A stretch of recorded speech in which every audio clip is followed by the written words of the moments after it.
para pengolah UMKM olahan ikan, ini adalah salah satu contoh. Ternyata aspek dari perizinan ini menjadi modal tambahan untuk menembus pasar yang lebih luas, ya Bu? Betul, Pak. Jadi sebelum ke produk, saya harus mempercantik dulu luarnya dulu, Pak. Mungkin itu. Jadi kemasan ini menjadi satu kata kunci penting juga ya, dalam pemasaran. Dan lebih baik, lebih sehat, dan nutrisi gizinya lebih tinggi, ada proteinnya, ada omega 3-nya. Betul, iya Pak. Sudah full, Pak. Tidak ada durinya, full daging olahan bandeng, 65%. 65%.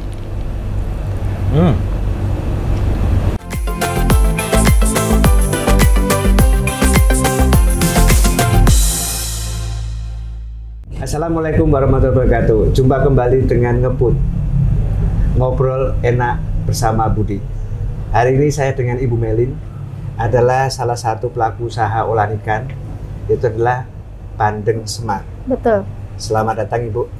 Makasih banyak Pak. Jadi Ibu Melin, mohon diceritakan usaha Ibu bandeng olahan ini dimulai dari kapan, kemudian hal-hal yang menjadi kekuatan usaha Ibu ini apa, sehingga sekarang bandeng ini sudah mendunia lah istilahnya.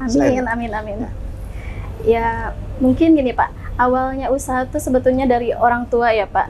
Tahun 2005 itu orang tua bikin bandeng ini Pak, tapi memang sudah diolah, sudah digoreng, jadi tinggal makan gitu. Nah pada tahun 2020 itu kan pandemi Pak. Awalnya gimana caranya usahain masih jalan, sedangkan orang tua memang cara pikirnya sudah beda. Akhirnya diambil alih sama anak-anaknya, kami berempat bersaudara perempuan semua. Akhirnya ambil alih lah usaha ini ya Pak ya. Tahun 2020 kami kerjasama dengan supplier lain Mbak.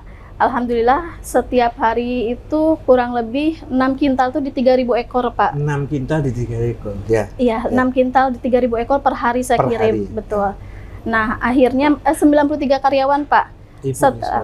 Setelah melewati pandemi PPKM dan lain-lain, udah mulai standarnya nih Pak, pasar realnya. Ya Alhamdulillah sekarang masih di 3 kintal per hari, itu kurang lebih 1.500 ekor. Sekarang usahanya di frozen food Pak, yang tadinya siap saji, terus bukan siap saji, sudah matang ya Pak ya. Sekarang bagaimana bisa jadi olahan ini bisa tercapai kemana-mana Pak, karena kalau udah digoreng mungkin expirednya pendek ya Pak. Nah, kalau di frozen itu bisa sampai 10 bulan. Jadi Ibu itu meneruskan usaha keluarga yang dimulai tahun 2005. Kemudian tahun 2020 Ibu mendapatkan satu kesempatan tantangan waktu pandemi ya Bu ya. Betul. Kemudian dengan satu keluarga ini berpikir bagaimana memasarkan ini. Betul. Ya, ini para UMKM olahan ikan. Ketika sesuatu itu akan menjadi suatu ide, ini adalah yang Ibu rasakan, Ibu Melin ya. Betul. Nah, usaha ini sekarang menjadi usaha bandeng yang sudah mendapatkan pasar. Ibu mungkin mempunyai satu langkah ketika apa yang menjadi bandeng ini sekarang mendapatkan pasar luas. Strategi Ibu dalam pemilihan bahan baku seperti apa Bu? Nah, gini ya Pak, sebetulnya kalau untuk usaha memang saya harus mengikuti zaman ya Pak ya. Mungkin waktu dulu mungkin offline masih jalan nih Pak. Nah sekarang memang sudah mulai online nih. Saya harus ngikutin juga ya, mungkin saya masuk ke digital marketing dengan follower dan affiliate dan lain-lain ya Pak. Sampai follower saya ngikuti ke situ supaya pasarnya juga nggak stuck di situ saja. Akhirnya kami meng-hire orang-orang marketing yang memang kompeten di bidangnya. Nah untuk legal Pak, alhamdulillah karena memang punya value besar tuh memang di legal ya Pak. Sebelum legal terhendak, jujur Pak, waktu kita sudah bisa memasarkan ribuan bandeng itu ada mungkin oknum ya Pak ya yang mulai mengincar di Instagram itu, mulai masalah pajak dan lain-lain. Akhirnya kenapa saya harus legal melengkapi ya, salah satunya takutnya ini nih Pak, ada oknum yang memang di belakang main, ya mungkin kita nggak tahu ya Pak. Akhirnya kami melengkapi, dan setelah legal itu lengkap, alhamdulillah meningkat juga Pak value-nya, penjualan juga bertambah. Meningkat ya Bu ya? Betul. Nah ketika ini Bapak Ibu sudah memiliki sekian sertifikasi sedemikian nih, kalau disebutkan dari NIB, kemudian sertifikasi kelayakan pengolahan yang saya lihat SKP.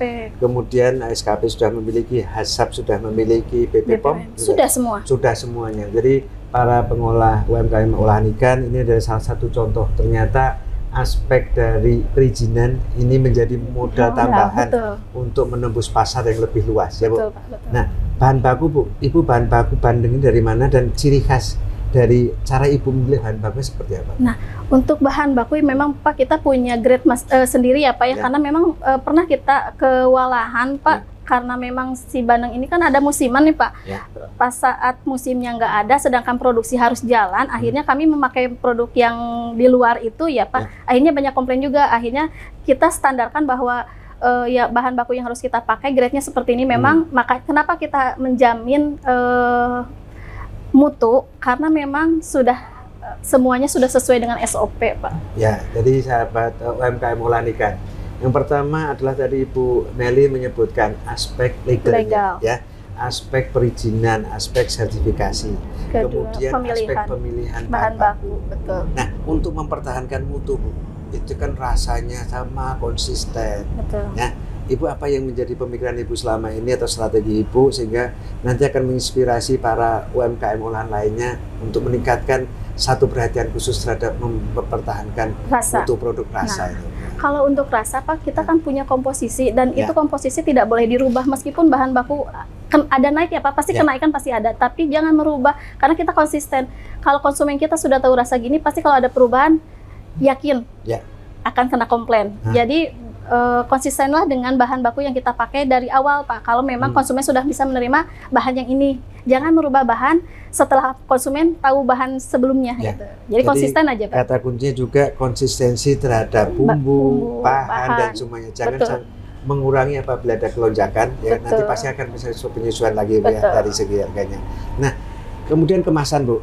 Kemasan yang menjadi ide Ibu sehingga kemasan itu dari jauh kelihatan menarik, lengkap, orang bisa membaca apa yang di dalamnya semuanya. Salah satu daya tarik penjualan mungkin dari sudut pandang dulu ya Pak. Nah, begitu orang melihat pandangan ke produk kita, otomatis bukan produknya dulu yang dicicipi, otomatis bungkusnya dulu nih Pak. Jadi sebelum ke produk, saya harus mempercantik dulu luarnya dulu Pak. Mungkin itu. Jadi kemasan ini menjadi satu kata kunci penting juga dalam pemasaran. Nah, Bu, ini produk olahan bandeng ini adalah memang bandeng yang diolah ya. Jadi bukan bandeng tanpa duri atau apa Bu? Jadi cerita kepada para pembesar. Ini bandeng tanpa duri sebetulnya Pak ya. Bandeng isi tanpa duri. Mungkin orang banyak yang bilang duri, bandeng isi tanpa duri. Isinya tuh apa ya Pak ya? Mungkin bukan isinya apa. Jadi bandeng ini tuh bandeng olahan. Sebetulnya nggak ada isi apa-apa, cuma memang ditambah bumbu tambahannya tuh seperti telur, susu dan rempah-rempah lain. 60% tuh udah asli dagingnya Pak. Jadi yang daging bandengnya. Betul. Jadi 65% dagingnya, sisanya itu bahan tambahan seperti susu, telur dan lain-lain gitu kan.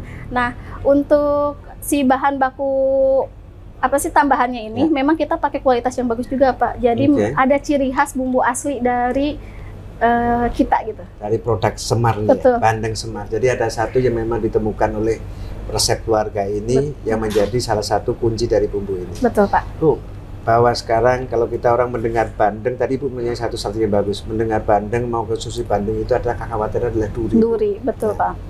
Nah, gini Pak, mungkin di Asia ya Pak ya, kalau di Asia itu kan konsumsi ikan terendah tuh adanya di Indonesia Pak, kurang lebih 4 kapita atau kurang lebih dari 40% dari Asia ya Pak. Nah, kenapa Indonesia itu konsumsi ikannya rendah? Karena mungkin malesnya orang-orang kita bau amis ataupun durinya yang takut ya Pak ya. Nah, saya gimana caranya konsumsi ikan di Indonesia meningkat? Karena memang ikan ini proteinnya melebihi daging Pak. Nah, kampanye kami ya memang alhamdulillah dibantu juga sama Kementerian Perikanan untuk bisa mengkampanyekan Gemar Ikan ya Pak ya. Nah, di situ saya ikut gabung juga, ikut dalam program stunting juga Pak. Jadi kita mengkampanyekan bahwa makan ikan itu lebih baik gitu daripada makan ikan lebih baik, lebih sehat dan nutrisi gizinya lebih tinggi, ada proteinnya, ada omega 3-nya ya. Jadi apa yang dipikirkan oleh Bu Melly ini sangat-sangat visioner ke depan. Satu, bahwa konsumsi ikan dengan rasa enak. Ya kan, menghilangkan kekhawatiran terhadap bau amis ya. Betul. Dan juga dalam rangka mengurangi stunting. Jadi ini adalah kesempatan kita. Saya ketika program anti stunting itu semakin digalakkan, maka kesempatan UMKM olahan ikan itu mendapatkan pasar yang lebih luas. Tinggal bagaimana sekarang kita menyiapkan produk kita mengemas produk kita, ya, mempertahankan mutu, mengikuti semua aspek legalnya. Betul Pak. Ya, Bu Melly, saya kira ini adalah satu kesempatan baik kalau saya diizinkan Bu. Apakah saya diizinkan untuk mencicipi rasanya, Bu? Tentu Pak, itu yang harus Bapak coba Pak. Jadi Bapak nggak hanya sekedar saya dapat pendapat ya Pak. Jadi Bapak harus menyicipi apa benar yang saya omongkan ini Pak. Ya, pemirsa, saya akan mencoba olahan bandeng semar ya. Ini adalah satu kesempatan baik saya ketemu pemiliknya langsung yang sudah berusaha dari usaha keluarga. Nah, sekarang sudah beralih menjadi suatu yang sudah mengalah ke industri. Ini adalah UMKM, salah satu contoh UMKM yang naik kelas ya. Dari usaha kecil kemudian sekarang sudah membesar dan besar dan besar. Dan semoga semakin besar usaha Ibu ya. Amin. Ini adalah bandeng Isi olahan tanpa duri. isi tanpa duri ya Bu? Ya, ini Pak dari kepala sampai ekor tuh sudah full daging Pak. Mungkin ini cuma cloningan ya Pak. Jadi si kulit sama kepalanya cuma minjem aja Pak. Dalamnya sudah diisi lagi sama dagingnya. Mungkin dari kepala dulu Pak. Bisa dari kepala dilihat. Dulu. Ya, jadi pemirsa sahabat UMKM, kalau kita lihat ini utuh bentuknya. Padahal adalah dalamnya adalah daging olahan ya. Betul. Saya boleh mulai dari mana Bu? Kepalanya dulu Pak. Kepalanya, semoga saya tambah pinter dengan memakan kepalanya. Boleh dibuka Pak kepalanya supaya kelihatan bahwa di dalamnya tuh cuma rongganya aja. Nih, isinya full daging. Full dagingnya? Betul. Apa yang dikatakan oleh Ibu Melin ternyata benar apa adanya. Isinya semuanya daging. Ya, bisa cicipin ya Bu? Boleh Mang. Nah, sudah nggak ada duri ya Pak? Ya. Sudah full Pak? Tidak ada durinya. Full daging olahan bandeng, 65%. 65%. Ya, komposisinya dan mungkin ini rempah-rempahnya ini resep kuncinya. Kan? Betul Pak. Betul Pak. Mungkin orang bertanya, ketika dekat ekor masih ada dagingnya nggak gitu kan? Kepala sudah, kalau tengah pasti dagingnya banyak. Betul, betul Pak, betul. Sampai ekor juga Pak, sudah tanpa duri. Penuh. Jadi satu ini adalah full padat, isinya daging olahan bandeng. Bu Melin, kesempatan baik Bu, saya mendapat kesempatan baik belajar dari Ibu tentang pengalaman Ibu mengembangkan usaha ini. Semoga apa yang menjadi pengalaman Ibu menginspirasi, menjadi inspirasi para UMKM olahan ikan ya, dan usaha Ibu tambah besar dan semakin lancar semuanya, semakin besar. Tenaga kerja yang Ibu nanti bisa tampung tambah banyak sehingga bisa mensejahterakan masyarakat sekitar.